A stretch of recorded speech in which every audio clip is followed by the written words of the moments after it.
Damodra devotional ఛానల్కు స్వాగతం.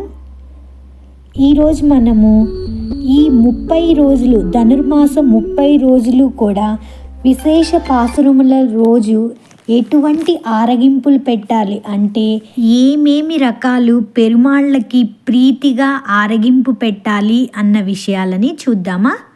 ఎవరైనా ప్రీవియస్ వీడియోస్ చూడకపోతే ధనుర్మాసం యొక్క విశిష్టత, ధనుర్మాసం ఏ తేదీలో ప్రారంభమవుతుంది, దాని నియమాలు, ఆళ్వార్లు ఎవరు, అసలు గోదాదేవి ఎవరు, మనం ఎందుకు ఈ ధనుర్మాసాన్ని పాటించాలి అన్నవి 2 వీడియోస్లో అప్లోడ్ చేయడం జరిగింది.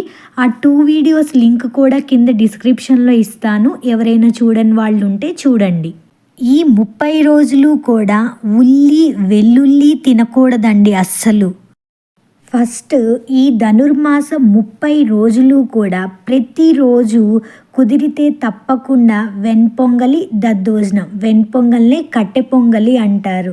అదే అండి, పెసరపప్పు బియ్యము కలిపి మిరియాలు వేసి వండుతాం కదా, అదే వెన్పొంగలి లేదా కట్టె పొంగలి అంటే. ఇప్పుడు చెప్పబోయే ఆరగింపులు అన్నీ కూడా పర్టికులర్గా చేయాలి అని ఏ రూలు ఉండదు. మనకి పెరుమాళ్ళకి ఇష్టంగా ఏది చేయాలనిపిస్తే అది చేయొచ్చు, లేకపోతే ఇక్కడ ఉన్నాయైనా ఫాలో అవ్వచ్చు.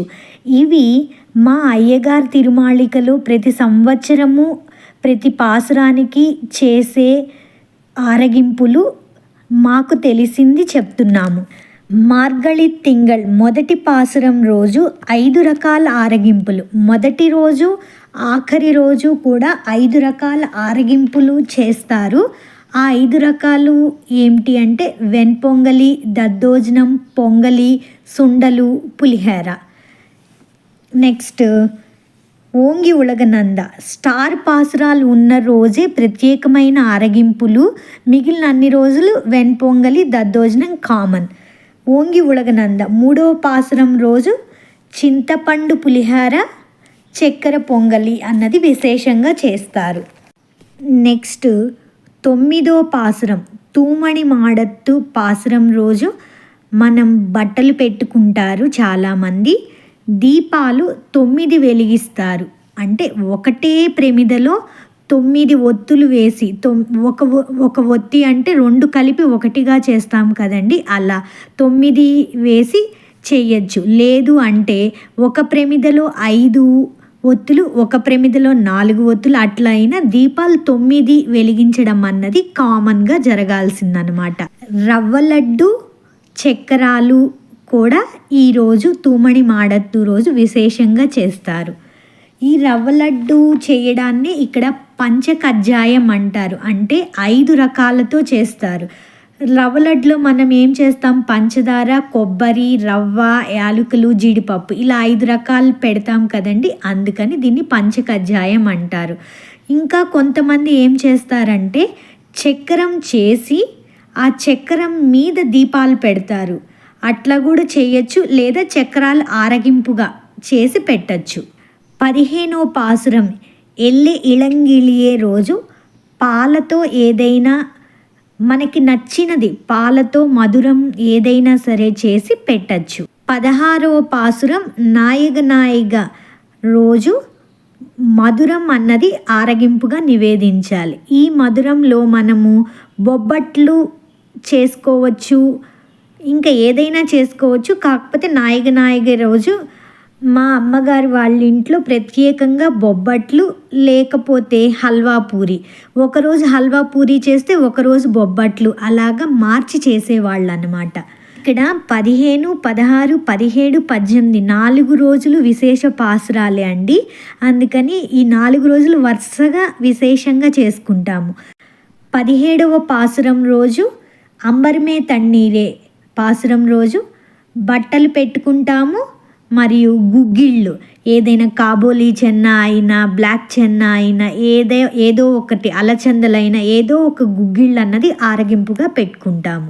18వ రోజు గుగ్గిళ్ళు, 17వ రోజు గుగ్గిళ్ళు, 18వ రోజు కూడా గుగ్గిళ్ళు. 17 ఏ రకం చేసామో అది కాకుండా 18వ తారీఖు వేరే రకం చేసుకోవచ్చు. గుగ్గిళ్ళు ప్లస్ హల్వా పూరి కూడా ఆ రోజు ఆరగింపుగా పెడతారు.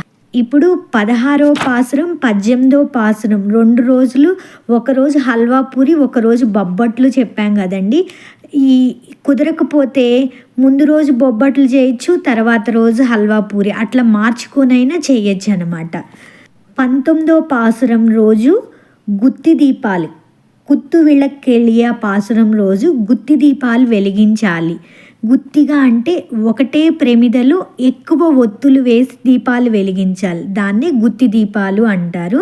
ఆ రోజు మధురమైనా చేసుకోవచ్చు, లేకపోతే చక్రాలైనా వండుకోవచ్చు. ముందు 9వ పాసురంలో చెప్పాం కదండి చక్రాలు, అలాగే చక్రాలైనా వండుకోవచ్చు. ఏత్త కలంగల్ 21వ పాసురం రోజు పాలతో చేసే ఏ పదార్థమైనా ఆరగింపుగా పెట్టుకోవచ్చు. ప్రత్యేకంగా మా అమ్మ వాళ్ళ ఇంట్లో పాలపూరి అనేది ఇష్టంగా చేస్తారు. ఆ రోజు పూరీలు మనము ఆయిల్లో ఫ్రై చేసిన తర్వాత వాటిని తీసి పాలల్లో నానబెట్టి యాలకులు, కొబ్బరి అవి వేసి మధురంలాగా చేస్తారు. దాన్నే పాలపూరి అంటారు. 23వ పాసురం రోజు నరసింహావతారానికి సంబంధించిన పాసురం కాబట్టి కొబ్బరికాయ, పానకం, వడపప్పు ఆరగింపుగా పెడతారు. ఇక్కడ మనం ఒకటి గమనించాలండి, ఏ పాసురానికి ఏ ఆరగింపు అయినా సరే దాంట్లో ఉన్న మీనింగ్కి తగినట్లుగా మనం స్వామికి ఆరగింపు పెడుతున్నాం, అది గుర్తుపెట్టుకోవాలి. 24వ పాసురం రోజు అండ్రి ఇవ్వళగ అళందాయి పాసురం రోజు దీపాలు 5, 9, 11 ఎన్ని దీపాలైనా పెట్టుకోవచ్చు. 5 మినిమం ఉండేటట్లుగా చూసుకోండి. అంటే ఒక్కొక్క ప్రమిదలో ఒక్కొక్క దీపమే ఉండాలి. అట్లాగా 5 ప్రమిదలు లేక 5 దీపారాజన కుందుల్లో దీపాలు వెలిగించవలసి ఉంటుంది. ఈరోజు చక్కెరాలు మరియు హల్వా పూరి అన్నది మధురంగా పెడతారు. ఇక్కడ ఆప్షనల్ అండి, హల్వా పూరినే చేయాలని లేదు. మనకి కొబ్బరి లడ్డు చేయాలనిపిస్తే కొబ్బరి ముద్దలు, ఇట్లా మనకి ఇష్టమైన మధురం ఏదైనా ఆరగింపు పెట్టుకోవచ్చు. నెక్స్ట్ 25వ పాసురం ఒరుత్తి మగనాయి పాసురం రోజు కూడా మధురం అన్నది ఆరగింపుగా నివేదించాలి.